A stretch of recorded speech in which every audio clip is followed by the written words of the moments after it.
चलो दोस्तों, मैं आप लोग को बताऊंगा कक्षा 12वीं में आने वाला रामधारी सिंह दिनकर जी का साहित्यिक परिचय। ठीक है, तो आप लोग बहुत ध्यान से देखिएगा, बहुत मजा आएगा और लास्ट तक बने रहेगा। मैं तरीका ही बताऊंगा, अगर आप लोग भूल जाते हैं तो इसको कैसे लिखना, कैसे क्या करना है। ठीक है, कोई दिक्कत है नहीं ना। चलिए देखिए, सबसे पहले हम लोग जीवन परिचय, पहले आप लोग तो पेपर में ऐसे आप लोग लिख लीजिएगा।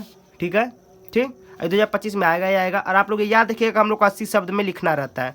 ठीक है ना, तो बहुत ज़्यादा बढ़ाने की कोशिश मत करिएगा, कितना भी लिखेंगे नंबर उतना ही मिलने वाला है। कितना बढ़ा के लिखो, ठीक है ना। 80 शब्द से ज़्यादा लिखोगे तब भी 5 नंबर मिलेगा, 80 शब्द लिखोगे तब भी 5 ही नंबर मिलेगा। तो हम लोग अपना टाइम बचाएंगे भाई। ठीक है, चलो देखो क्या करेंगे, जीवन पर हेडिंग डालेंगे, फिर इसमें लिखेंगे।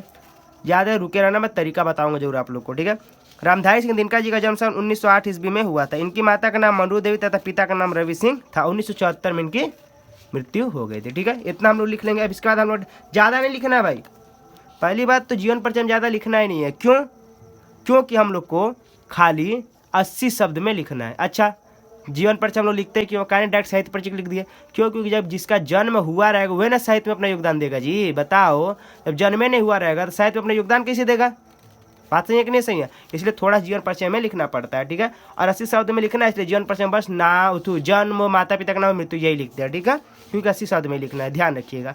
हम लोग हेडिंग डालेंगे साहित्यिक परिचय। ठीक है, साहित्यिक परिचय में क्या है, तो रामधारी सिंह दिनकर जी ने कई विधाओं में अपनी रचना की थी। विधा का मतलब होता है जैसे कि उपन्यास, नाटक, काव्य, निबंध। इस बात क्या देखो नहीं, जितने लोग थे ना, सब लोग है उपन्यास, नाटक, काव्य, निबंध सब लोग किए भैया। तो किसी के भी साहित्यिक परिचय में आप लोग यह लाइन जरूर ठूस सकते हो। जिसके जीवन परिचय मन के लाइन ठूस दो।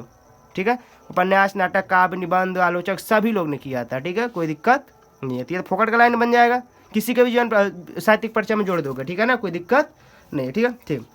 इन्होंने प्रेम, राष्ट्र प्रेम, लोक कल्याण आदि विषयों पर काव्य की रचना की थी।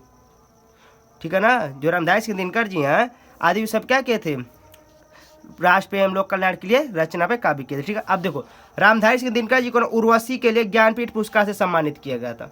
रामधारी सिंह दिनकर जी को उर्वशी के लिए ज्ञानपीठ पुरस्कार से सम्मानित किया गया था। ठीक है, इन्होंने साहित्य क्षेत्र में महत्वपूर्ण, ये तो भाई सबका फोकट का लाइन बताया था ना, किसी के भी साहित्यिक परिचय में हम लोग ये लाइन अवश्य जोड़ सकते हैं कि इन्होंने साहित्य के क्षेत्र में महत्वपूर्ण योगदान दिया था। कोई दिक्कत है जी? बोलो ना यार, कोई दिक्कत है नहीं ना? किसी के में भी यह लाइन आप लोग जोड़ सकते हो। महादेवी वर्मा हुआ, जयशंकर प्रसाद हुआ, वासुदेव सड़क, जो भी हो, सब में ये जोड़ सकते हो कि इन्होंने साहित्य के क्षेत्र में अपना महत्वपूर्ण योगदान दिया था। ठीक है, और इसके बाद कृतियाँ, देखिए ये भी लाइन सबके में फोकट है भाई। किसी के में भी यार लाइन में आप लोग जोड़ सकते हो। साहित्यिक परिचय में लिख देना, इन्होंने अनेक कृतियाँ की रचना की, जिनमें से कुछ यह हैं। ठीक है ना, आराम से जोड़ सकते हो। ठीक है, जैसे उर्वशी, हुंकार, रेणुका। ठीक है, अब देखिए इसको हम लोग याद करने का तरीका बताते हैं। ठीक है, देखिए ज़्यादा कुछ नहीं करना, बस एक शॉर्ट एनालिसिस हम लोग को बनाना है, काम हो जाएगा। देखो हम लोग शॉर्ट एनालिसिस बना लिए हैं। ठीक है ना, देखिए अब क्या करेंगे, बस अगर शॉर्ट में से बना लेंगे, आप लोग कुछ नहीं करना, बस इसी में छाटना है, तो इसी में छाट दिया हूँ आप लोग को। अगर आप लोग को ये याद है तो आप लोग को पूरा समझ लीजिए, पूरा साहित्यिक परिचय याद है, कुछ नहीं करना, बस अगर ये याद है, साहित्यिक परिचय याद है। देखिए मैं कैसे बताता हूँ। रामधारी सिंह दिनकर जी के बारे में चल रहा है। ठीक है, देखिए रामधारी सिंह दिनकर जी का जन्म 1908 ईस्वी में हुआ था। कहाँ हुआ था? मारो गोली भैया, साहित्यिक तो जीवन परिचय कम में लिखना रहेगा इसमें। ठीक है, ठीक।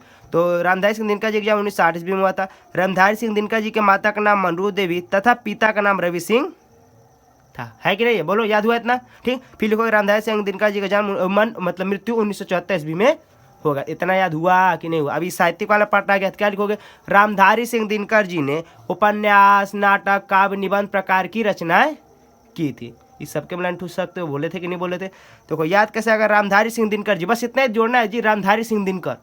अब ये लिख बोल देना पूरा, रामधारी सिंह दिनकर जी उपन्यास, नाटक, काव्य, निबंध पे रचनाएं किए थे। फिर लिखोगे रामधारी सिंह दिनकर जी को उर्वशी के लिए ज्ञानपीठ पुरस्कार दिया गया।